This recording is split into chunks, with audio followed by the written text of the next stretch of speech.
ಅವರ ತಂದೆ ಬಸವರಾಜ್ ಅವರು ವೇದಿಕೆಗೆ ಆಗಮಿಸಬೇಕಾಗಿ ಬಾಲ್ಯದಿಂದಲೇ ಈ ಬಾಲಕ ಸಾಮಾನ್ಯ ಜ್ಞಾನ ವಿಷಯದಲ್ಲಿ ಹಾಗೂ ಭಾರತ ಸಂವಿಧಾನದ ಅನುಚ್ಛೇದನಗಳನ್ನ ನಿರರ್ಗಳವಾಗಿ ಹೇಳುವ ಮೂಲಕ ಜನಮೆಚ್ಚುಗೆಗೆ ಪಾತ್ರರಾಗಿದ್ದಾನೆ.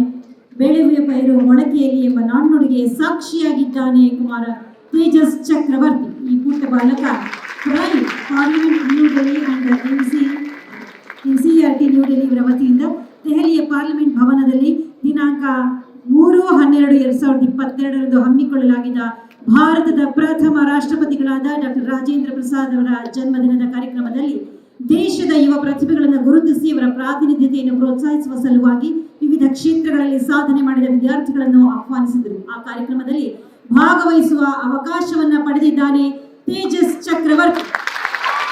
ಅದೇ ಕಾರ್ಯಕ್ರಮದಲ್ಲಿ ಕರ್ನಾಟಕದಿಂದ ಆಯ್ಕೆಯಾಗಿ ಸಂಸತ್ ಬಿಂದು ಜಯಂತ್ ಫಸ್ಟ್ ಪ್ಲೇಸ್ ಅಲ್ಲಿದ್ದಾರೆ. ಇವರು ಮೊದಲ ಬಹುಮಾನ, ಪ್ರಥಮ ಬಹುಮಾನ 50,000 ರೂಪಾಯಿಗಳ ಬಹುಮಾನಕ್ಕೆ ಅರ್ಹರಾಗಿದ್ದಾರೆ. ಉತ್ತರ ಕನ್ನಡ ಜಿಲ್ಲೆಯ ಪ್ರಥಮ PUCಯಲ್ಲಿ ವ್ಯಾಸಂಗ ಮಾಡ್ತಾ ಇರುವಂತಹ ಬಿಂದು ಜಯವಂತ್. ಉತ್ತರ ಕನ್ನಡ ಜಿಲ್ಲೆಯವರು ಮೊದಲನೇ PUC ಓದ್ತಾ ಇದ್ದಾರೆ. ಇವರು ಮೊದಲನೇ ವರ್ಷದ PUC ವ್ಯಾಸಂಗ ಮಾಡ್ತಾ ಇರ್ತಕ್ಕಂಥ ಪ್ರಥಮ PUCಯಲ್ಲಿ ವ್ಯಾಸಂಗವನ್ನು ಮಾಡ್ತಾ ಇದ್ದಾರೆ ಬಿಂದು ಜಯವಂತ್. ತರಗತಿಯಲ್ಲಿ ವ್ಯಾಸಂಗ ಮಾಡ್ತಾ ಇದ್ದಾರೆ. 30,000 ರೂಪಾಯಿಗಳ ಬಹುಮಾನವನ್ನು ಪಡಿತಾ ಇದ್ದಾರೆ. ಎಲ್ಲ ಬಹುಮಾನದ ಪ್ರಾಯೋಜಕತ್ವವನ್ನು ವಹಿಸಿದೆ ನಮ್ಮ ಹೆಮ್ಮೆಯ ಉಡುಪಿಯಿಂದ 7ನೇ ತರಗತಿ ವಿದ್ಯಾರ್ಥಿ.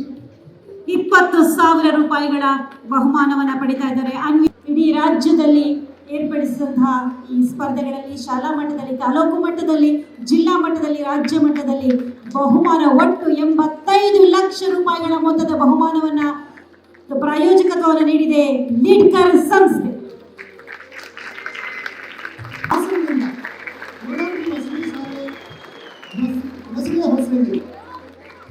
ಪ್ರಥಮ ಬಹುಮಾನವನ್ನ ಪಡೆದಿದ್ದಾರೆ ಅಮೃತ ಮೊರಾರ್ಜಿ ದೇಸಾಯಿ ಮೊಸಳೆ ಹೊಸಳ್ಳಿ ಹಾಸನ ಜಿಲ್ಲೆ. 9ನೇ ತರಗತಿಯಲ್ಲಿ ವ್ಯಾಸಂಗ ಮಾಡ್ತಾ ಇದ್ದಾರೆ. 1 ಲಕ್ಷ ರೂಪಾಯಿಗಳ ಬಹುಮಾನವನ್ನ ಪಡಿತಾ ಇದ್ದಾರೆ ಅಮೃತ. ಮುಂದಿನ ಬಹುಮಾನ 50,000 ರೂಪಾಯಿಗಳನ್ನ ಪಡೆದಿರ್ತಕ್ಕಂಥ ಸಾನಾ ಎಸ್ ಹುಸೇನ್. ಸಾನಾ ಎಸ್ ಹುಸೇನ್. ತೃತೀಯ ಬಹುಮಾನಕ್ಕೆ ಪಾತ್ರರಾಗಿದ್ದಾರೆ ಚೈತ್ರ ಶಿವಬಸಪ್ಪ ಹಿರೇಮಠ್, ಉತ್ತರ ಕನ್ನಡ ಜಿಲ್ಲೆ, IGRS ಸಿದ್ದಾಪುರ ತಾಲೂಕು. 10ನೇ ತರಗತಿಯಲ್ಲಿ ವ್ಯಾಸಂಗವನ್ನು ಮಾಡ್ತಾ ಇದ್ದಾರೆ. 25,000 ರೂಪಾಯಿಗಳ ಬಹುಮಾನವನ್ನು ಪಡಿತಾ ಇದ್ದಾರೆ ಚೈತ್ರ ಶಿವಬಸಪ್ಪ ಹಿರೇಮಠ್.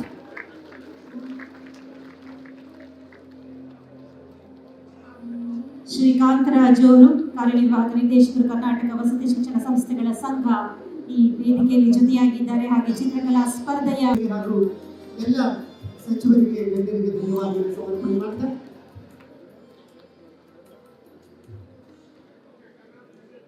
ಧನ್ಯವಾದಗಳು.